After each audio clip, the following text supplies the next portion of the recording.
Excellent. Welcome to the Module 4 live session for the Contracts course. This meeting is being recorded for the benefit of your classmates who couldn't be here, and in case any of you would like to watch it again. Our topic in Module 4 is the Statute of Frauds and Fixing Drafting Errors. Your assignments for this week are to read in your textbook Chapter 6 on Traditional and E-Contracts. And we're still looking at provisions in the Uniform Commercial Code, Section 2-201 and 2-202.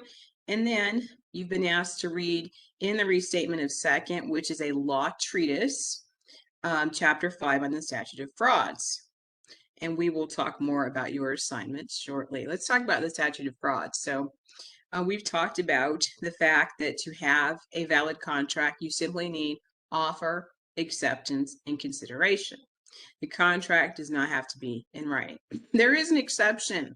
There are a group of contracts that must be in writing to be enforced. This is according to statutory law that's actually been codified into your state codes, and it's called the Statute of Frauds. We have an acronym to help you remember the contracts that must be evidenced by a signed writing to be enforced in a court of law. The first is contracts for marriage. Now, these are actually void against public policy in the United States, but since our statute of frauds actually developed in England and was brought over with our founders, the statute of frauds still contains the M for marriage contracts. So if you did have a marriage contract, that would have to be in writing. Contracts that cannot be performed within a year. Do you think a year from now, Unica, we're going to remember everything we said today? No, not at all. No. So contracts that cannot be performed within a year need to be in writing, so we'll remember those terms. Contracts for the sale of land. Every parcel of land is considered to be rare. Therefore, you need a contract evidenced by a writing with a specific description of the land to enforce a contract for the sale of land.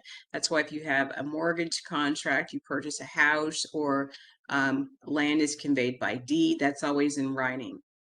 Executor contracts.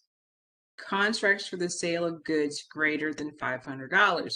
According to the Uniform Commercial Code 2-201, contracts for the sale of goods greater than $500 must be evidenced by a writing. The last type would be a suretyship or a guarantor contract. A guarantor is someone who guarantees the debt of another. Could be a co-signer. It could be, for example, the CEO of a corporation. For example, if Amazon needs to take out a $500,000 loan to purchase more equipment, then Jeff Bezos might be the guarantor, the person who guarantees that that loan will be repaid. Often guarantors might be the president of a company or a CEO of a company. The loan might be taken out in the name of the company, but an individual has to guarantee that loan. That guarantor relationship must be evidenced by a signed writing to be enforced in a court of law. So that's the statute of fraud. So MILEGS is the acronym you need to know to remember the type of contracts that must be in writing to be enforced. Contracts for marriage, contracts that cannot be performed within a year, contracts for the sale of land, executor contracts, contracts for the sale of goods greater than $500, and suretyship and guarantor agreements. Let's take a look at your Module 4 assignment. In this scenario, Jill and Will are independent contractors. They have completed technology projects for people and businesses. They have not sold parts because they did not want to have to collect sales tax or deal with the paperwork. In the past, their carefully selected customers has been great. Collection of bills has not been difficult, so they preferred not to use written bids or contracts. But now, in the modern era, Will and Jill have changed their minds due to customer needs. So now they want to have some written contracts. They've sought the advice from your supervising attorney, Mary. They've even decided to sell some big ticket items. We know that contracts for the sale of goods over $500 have to be evidenced by a signed writing. So Jill and Will understand from their own research that they're going to need to put certain contracts in writing, but they would like some more up-to-date and accurate information. Mary, the attorney, would like you to do a survey of recent cases and articles on the statute of frauds to make sure that she has an up-to-date basis for legal advice. So this is another legal memo for Module 4. So within this memo, you're going to need to research a recent case on Lexis Advance or Fastcase. You'll need an article from the Rasmussen Online Library, a legal blog that you can find on Google regarding the statute of frauds, and look up on Lexis Advance to find the statute of frauds that's been enacted in your home state. Now, again, you're going to use Blue Book citations, and you have the Indigo Blue Book online. Just make sure that you follow the citation form that is in the Indigo Blue Book when you cite to these sources. And for the appellate case that you find on the statute of frauds issue, do a complete IRAC analysis. So this section 1 asks you to find a recent case in Lexis or Fastcase on the statute of frauds. When you find that case, you're going to need to identify the issue in the case, the rule of law that the court applied, the analysis, and then the conclusion. So you need to do an IRAC of that case. So that's your Module 4 written assignment on the statute of frauds. So our next topic is legalese. And this is coming up in your Module 4 discussion forum, which most of you have already participated in. The Module 4 discussion forum is going to ask you to find an example of legal complexity that is very hard to read. It could be a statute, or it could be a provision in a contract. You want to provide the example in the discussion forum and explain what makes the example so complex. Here are a couple of exaggerated examples that will assist you. You'll be able to find your own examples on the web that are not as obviously wrong, but are still full of legalese. Here's an example. This would be in a contract for the sale of goods. In the event that the contingency of the failure to promptly fulfill the order for 1,000 widgets occurs, the buyer may, at the buyer's option, obtain cover, substitute goods, goods from another supplier, or otherwise act so as to obtain the aforementioned goods that were not delivered. What? There's a lot of legalese there, double negatives, aforementioned. No. So we want to simplify that. Here's another one. Whereas the buyer has failed to promptly notify the seller of the intention of the buyer to refuse to either pay the price or to explain the failure to pay, and has failed to indicate non-acceptance of aforesaid goods, and the reasons therefore said failure to so indicate, the seller shall refuse to stop deliveries and shall continue to invoice them until further notice. Do you know what that means, Unica? I think I'm gonna have to read it again. Yeah, because it's full of legalese. Especially this last sentence has a double negative. Seller shall refuse to stop. Refuse to stop. That basically means the seller shall continue the deliveries until they receive further notice. So that could be simplified. Let me go into the online classroom and see what kind of examples that people have shared in the discussion forum. So I'm going to go into the classroom, into Blackboard, if I can. There it is. And take a look at what kind of examples that people have been citing of legalese, and we'll see what we can simplify and correct.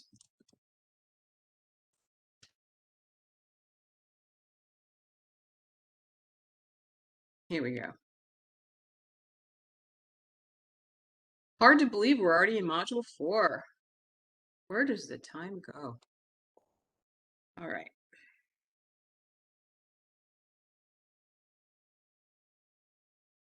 Yeah, it has. It's really gone by fast, Unica.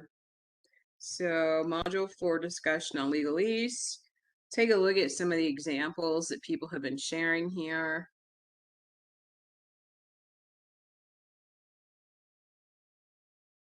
Okay, here's yours. Unica cited this. In witness whereof the parties hereunto have set their hands to these presents is a deed on the day in the month of the year hereinbefore mentioned. Ooh, that's some legalese. Basically, certain sometimes if there is a transfer of a deed to property, you need to have a witness. And that's all you would need to say is that Jane Doe and Jim Doe are witnesses to the transfer of this deed, and then they sign and date that. So that's a good example of legalese, Unica.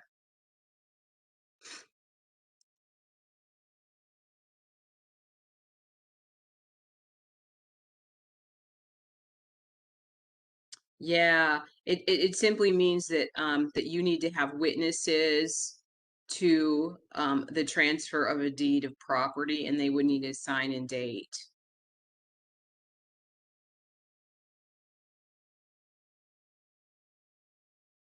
Okay. Here's an example about the rules that courts apply when they're trying to interpret a contract. This has been presented by Natalie. To this end, the court should not automatically apply a contra preferentum, that's Latin, approach to construction.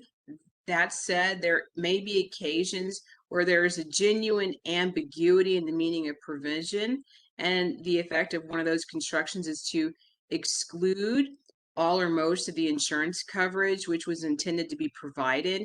In that event, the court would be entitled to opt for a narrower construction. So again, contra preferentum, let me look this up. I think I know what it means, but I'm actually going to look at it myself just to make sure that I'm accurate.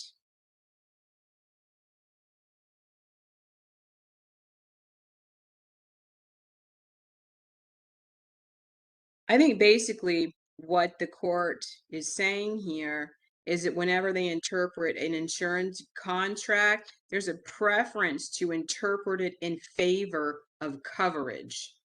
And that's what that contra preferentum is. That's a Latin term, but I'm actually going to look that up.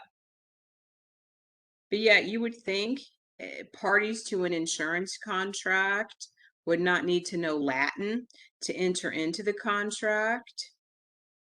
Contra preferentum is a legal doctrine in contract law which states that any clause considered to be ambiguous should be interpreted against the insurer and in favor of coverage.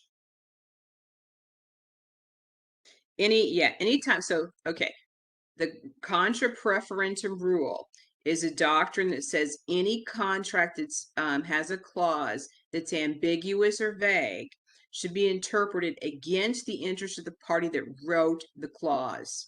So in insurance policies, usually it's the insurance company that writes the clause. So if an insurance company has written an insurance policy with a bunch of complicated language, the court is going to construe it in favor of the insured party, which means in favor of insurance coverage. So that's a very complicated way to say that. I took Latin in high school, because they were telling us, gee, if you want to do X, Y, and Z, or if you want to go to law school or do this, you're going to need to know Latin. So I took Latin in junior high and then 3 years in high school. So that's what contra preferentum simply means, that if somebody drafts a contract and puts a lot of awkward and vague language, it's going to be drafted against them, and it's going to be interpreted by the court in favor of the person who did not write it. So that would help the quote unquote consumer, because if it's a business contract with a lot of tiny writing, boilerplate language, and shrink wrap agreements, and you're not the person that wrote it, it was the company that you were dealing with that wrote it, the court will construe that language in favor of the consumer. and against the insurance company or the business that drafted the contract. So, legalese. Here's one. So, Amber has presented an example about the FAA, which is not the Federal Aviation Authority. It is the Federal Arbitration Agreement. Whenever you use an acronym, Amber and everybody, it's a good idea to define that acronym. FAA in this is a Federal Arbitration Agreement. So the Federal Arbitration Agreement authorizes courts to enforce arbitration agreements only when the dispute to be arbitrated arises out of the contract containing the clause or the transaction evidenced by the contract.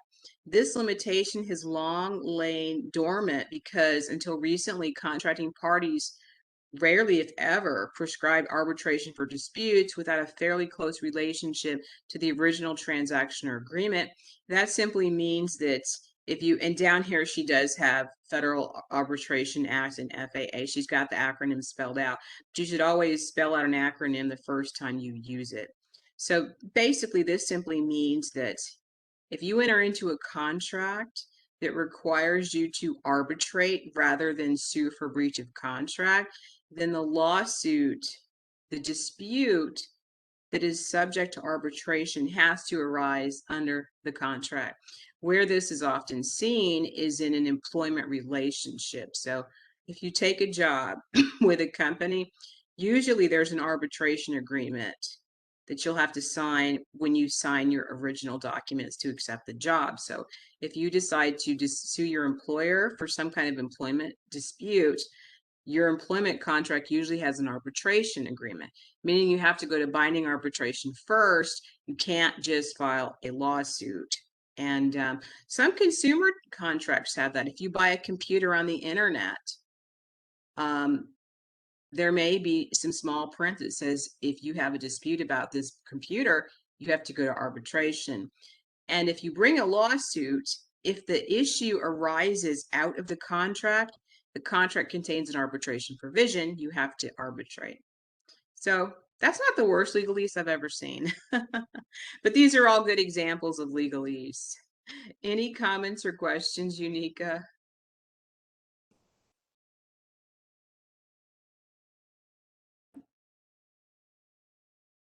Sometimes the law is a foreign language that has to be learned.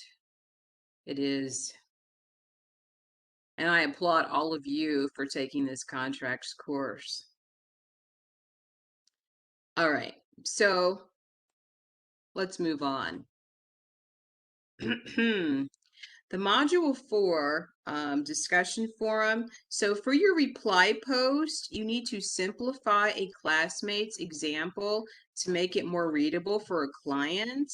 Problems are often too much repetition, too much complexity, and double or triple negatives. So short sentences can help. Remove double negatives and redundancy. For example, Dale rejects, denies, and refuses to accept that the promise is contractual in nature. That's redundant, right? Rejects, denies, and refuses to accept all mean the same thing. So you want to remove double negatives and the redundancy. You could simplify that by simply saying Dale refuses to accept that the promise is contractual. You don't need to be redundant. So there's a movement now to simplify our language and legal writing, avoid legalese and the double negatives. You know, I will refrain from stopping. That's a double negative. That means basically I will continue to do what I'm doing. I'm going to refrain from stopping. I'm going to not stop teaching. That means I'm going to keep teaching. So I don't need all those double negatives, right? If I say, go ahead, Unica. Unica has a question. Oh, sorry, you were. I was actually, that's a huge concern of mine, legal writing, because it's so interesting. So the professor that I had for my legal writing course, which writing has always been my strong suit, I, I she actually docked points if you were too wordy. And I was like, is that right? Like I didn't understand that. And actually in Microsoft Word too, as I'm writing, which I know with everybody, it'll autocorrect. Like if it sees like, well, it'll like put the line underneath if it sees two words that have similar meanings. So it kind of helps you too to be like, okay, this is too much. But then I'm like, well, can I trust Microsoft Word? So I was Yes. wondering with that, is that what judges like? Are they looking for simplified things? Because my professor from legal writing, she definitely was like, nope, if it's too much, it's, and she definitely docked points on all of us for that. So The I new kind of like, trend is to simplify legal writing. There is a big difference between the way that judges write historically on the East Coast versus the way that judges write on the West Coast. Judges have always been much more informal on the West Coast than the East Coast. There's been a stronger tradition of using a lot more of this language that was brought over from England, the heretofores, wherefores, and the Latin. The current movement is to simplify legal writing, use the least number of words possible. When I was practicing law as a new associate at a law firm, I would write a brief and show it to my boss. My boss would then take a pencil and draw a line through every word that was not needed. So the issue is really we are trying to keep it as short as possible. We are trying to send a brief off with the least number of words possible. And that's what we're trying to achieve now in legal writing. So yeah, if this was a legal writing course, I would take points off too.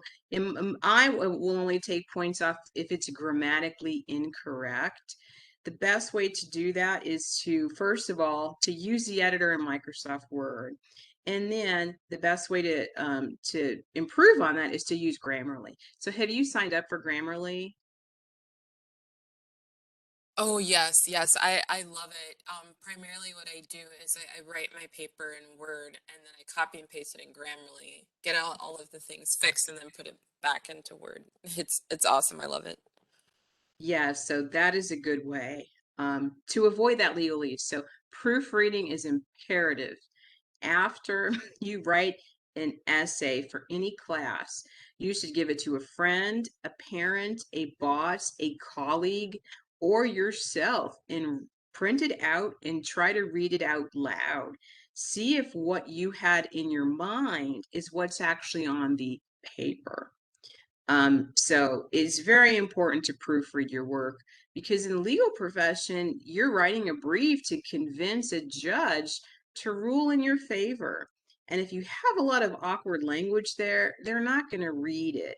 If it's short, sweet, and to the point, they'll read it. So brevity is it is very much the trend in the law, and I've even heard removing hyphens, unnecessary hyphens, is also a trend. Anything you can do to simplify your language and still retain the meaning is preferred. So that's why this discussion about redundancy, double negatives is so important. So let's take a look at some legalese, Unica. One, Dale rejects, denies, and refuses to accept that the promise is contractual in nature. What could you remove there to make that more simple, to simplify that language? I liked how you did it. You removed the first two rejects and denies. And then I noticed that you also removed the in nature, which I thought was interesting because I would have kept it. So is that also like a little too wordy to leaving that on? There's a lot of discretion that's allowed, but yeah, if you're really trying to get down to the nitty gritty of the meaning without extra words, drop that too. You could just say Dale refuses to accept that the promise is contractual. Boom. Yeah. There's always, again, there's discretion, as the author of your life, as the author of an essay, you have the ultimate discretion of what to write. With the trend, though, the way that you'll be respected is through brevity. Say what you want to say. You can use, nice, beautiful, descriptive language, but just the redundancy, yeah, that in nature is not needed. Again, there was a time 200 years ago when it sounded really smart. Even in the last century, in the 1900s, it still sounded cool in the early part of the century to use a lot of legalese. But now we're in a new century and we really want everything brief. So let's look at this next example. 2, at that point in time whereupon and in the event that the goods are delivered, June shall pay the contract price, or it says the price. How would you change that, Unica, to get rid of the legalese? I would start just right there in the event and then just keep all of that. The first part of that I don't think is necessary. Good. And I can go even one step further. If the goods are delivered, June will pay the price. Or I would actually say the contract price. That's where another word actually is needed. Again, this is all discretionary. You're the author of your own document. But I would say if the goods are delivered, June will pay the contract price, right? Shall. Do we use shall in everyday language? No. Then again, that's something that was brought over from England. We don't need it. Here's number 3. In the event that Jeremy is unable to pay, the contract may be canceled. How would you simplify that, Unica? Mm, this one doesn't sound too bad to me. If maybe just if Jeremy is unable to pay, the contract may be canceled. That's Oh, because this one perfect. doesn't sound too bad to me. Oh, If is 2 letters. It is shorter than in the event that, right? If Jeremy is unable to pay, the contract may be canceled. You only have to read one word. It's 2 letters. So yeah, you could, the more you look at this, the tighter you can get your legal writing. Number 4, if either party shall fail to stop breaching this contract, how would you simplify that? I think if both parties continue to breach this contract, That's good. is That's okay. good. Fail to stop, that's double negative.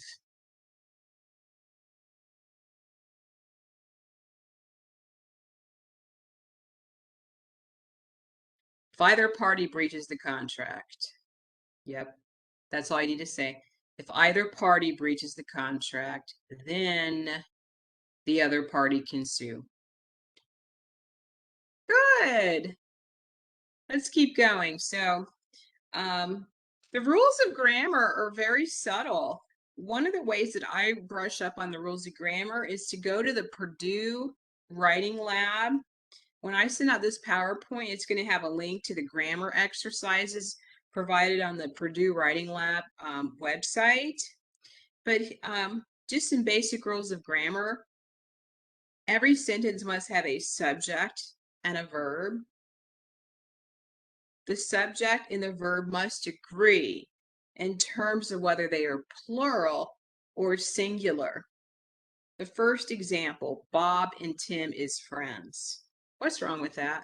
Bob and Tim is friends. You ever heard Should anybody be say that? are because it's plural because there's two people, so it should be are.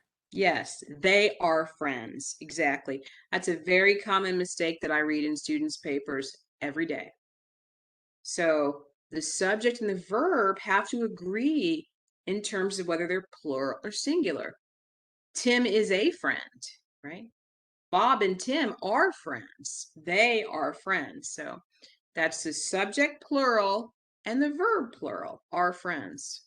And in this case, it's a linking verb, are friends. Okay, let's look at the next example. Neither Bob nor Tim is going to the party. Neither Bob nor Tim are going to the party. I've heard that said both ways. Which way is right?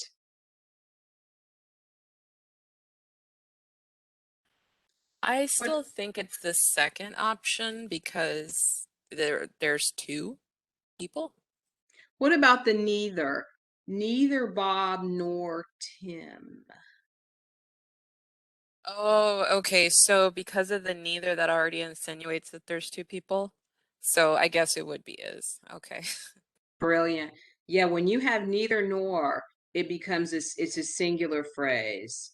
Neither Bob is not going to the party, Tim is not going to the party. So sometimes by turning those words around, you can see whether it's singular or plural. Bob are not going to the party? No.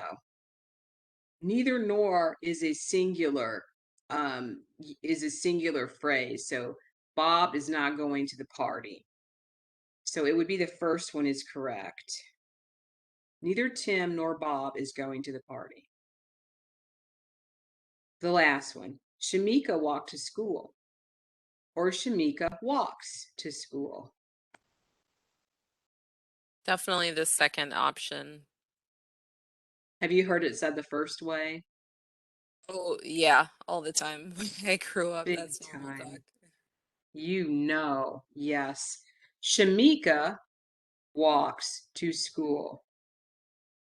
Okay, so if anyone wants more examples like this, go to the grammar exercises introduction on the Purdue Learning Lab. When I send out the PowerPoint, that link will be hot. You'll be able to use that link. So when you take your Module 4 quiz this week, there will be grammar questions on there.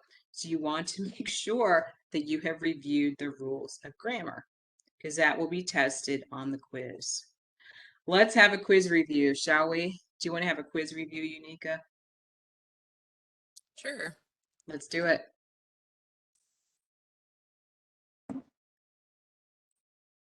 So, one of the topics that we've been discussing all term is the fact that a valid contract has three elements. What are those elements, Unica? Man. This consideration, Good. One um, starts with an O. offer, and acceptance. Brilliant. Offer, acceptance, consideration. Those are the three elements of a valid contract. A contract does not have to be in writing. At common law, contract does not have to be in writing. You just need an offer, acceptance, and consideration. The laws that apply to contracts for services is the common law. It is judge-made law. It is found in cases. The rules that apply to contracts for the sale of goods over $500, that is the Uniform Commercial Code, the UCC.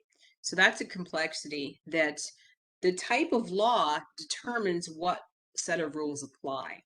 The UCC, the Uniform Commercial Code, specifically applies to contracts for the sale of goods over $500. One question you need to know for the quiz is what is consideration?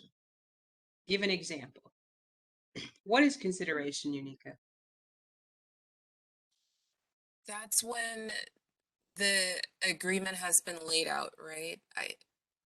And Consideration is anything of legal value that's bargained for. It's generally the subject matter of the contract. So if I was to hire Britney Spears for $10,000 to sing at my birthday party, that's going to be in May, um, the service is the consideration that I get, and the money is the consideration that Britney Spears gets. So if I offered to buy Unica's textbook for $100, the consideration for that agreement, the thing of legal value that's bargained for, is the money and the book. So that's what consideration is. It's anything of legal value that is being bargained for, and it's usually the subject matter of the contract. If I promise to buy your boat for $10,000, what's the consideration, Unica? the boat. And Oh, the money too, the yeah, $10,000. anything of legal value that the parties are bargaining for. So we talked about this. Why would an attorney like for a contract to be in writing? Why should anyone put a contract in writing? It's a lot easier to enforce, and there's no gray areas or people conveniently forgetting the details that were agreed on. It's in writing and everyone can reference it, and there's no issues. Good. We talked this week about the statute of frauds. What is the statute of frauds, Unica?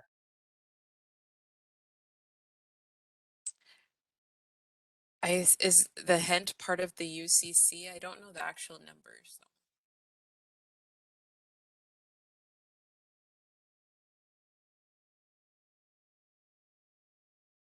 Okay, so the statute of frauds requires requires certain contracts to be in writing to be enforced. The UCC provision is 2-201, applying specifically to the contracts for the sale of goods over $500. That number may even be higher now. A common law, the statute of frauds applies to contracts for marriage, contracts that cannot be performed within a year, contracts for the sale of land, executor contracts, contracts for the sale of goods over $500, and surety shipping guarantor contracts. So all of those contracts must be in writing to be enforced. So you need to know that for the quiz. Next topic for our quiz review. What should a paralegal do if he or she finds an error in a contract? What do you think the paralegal should do with that, Unica? Let their supervising attorney know right away because they wouldn't be able to make the changes. Good, good. We have been working on some IRACs in the last few assignments, and it helps us to do legal analysis. It helps us to dice apart and analyze a case. IRAC is an acronym in which each letter stands for another word. What does IRAC stand for, Unica? Issue, rule, analysis, conclusion. Conclude. Perfect. Moving on our Jeopardy board. Why do we use Microsoft Word IRAC tables in our assignments? Why are we using the IRAC tables? I think it's nice. It gives you the opportunity to kind of have it laid out in a different format. And I don't know, I find it a lot easier than the other way. So no, I think Yeah, it's just a different format that it just helps. good. Yeah, it's just another way of analyzing the issues, identifying the rule, identifying any more facts that you might need. It's a good way to analyze the case and the facts. What is the restatement second of contracts?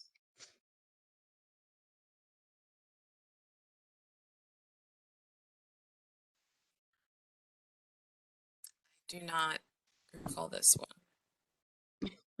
I'll give you a big Is hint. that your, I see a book. It's a law treatise. The Okay. restatement, anytime you see restatement, it is like an encyclopedia of the law.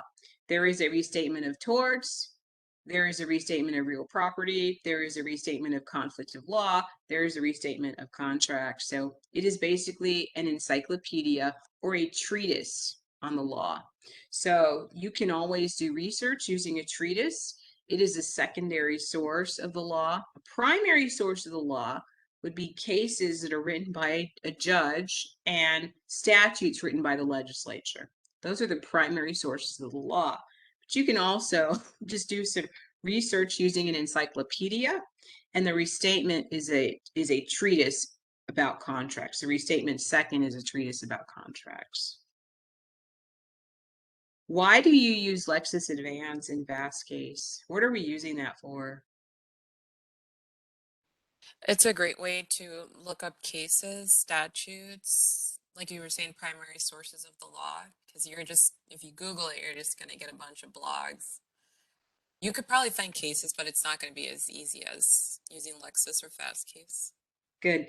These are premier and boutique services that we pay for because the information is organized and reliable.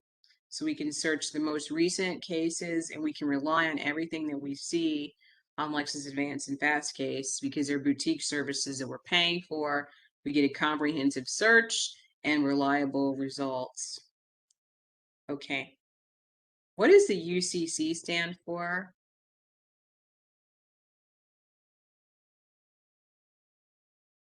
Um,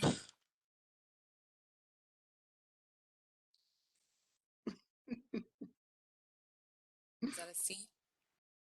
UCC. Oh, you're UCC. I don't know. I don't know if I ever thought about this. It is the Sorry. Uniform Commercial Code. The purpose of the Uniform Commercial Code is to uphold smooth commercial transactions in a free, vibrant marketplace like we have currently. We want to keep our economy going by upholding the obligations of contracts. So, through the Uniform Commercial Code, we have a set of rules that govern contracts for the sale of goods, and it spells out what the seller's duties are, what the buyer's duties are, and what their remedies are to make it easier to uphold those contracts and to make it easier to perform those contracts because those commercial transactions are vital to our economy. We want to uphold contracts.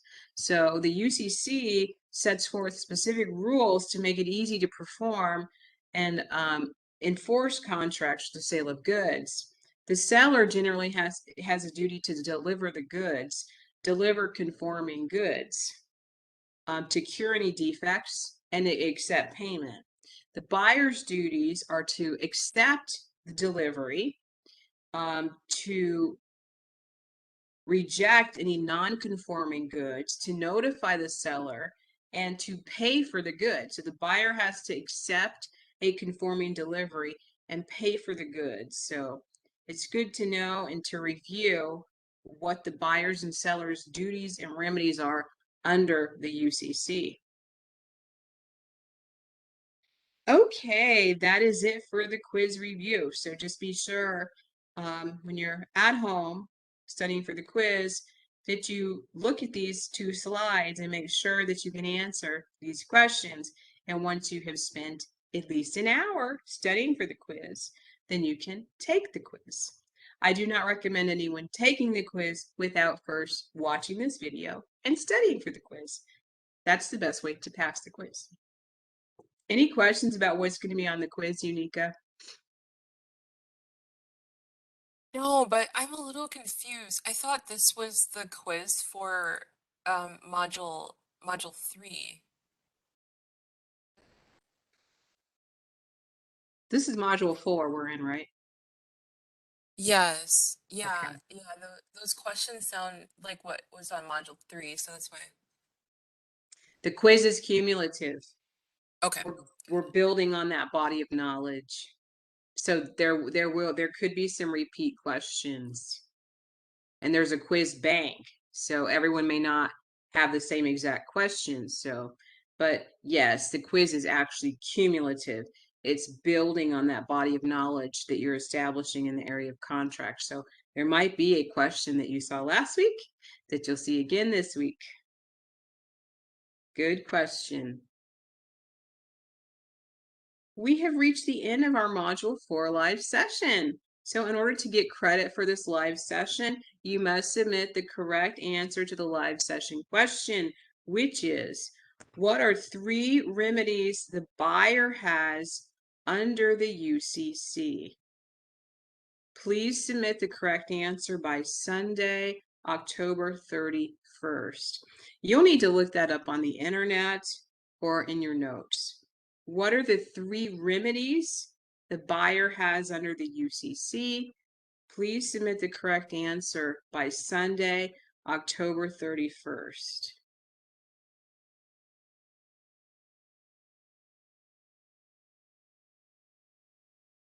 Okay, well, thank you so much, Unica, for participating in the Module 4 live session. Thank you, everyone at home, for watching it. Please be sure to complete your assignments for Module 4.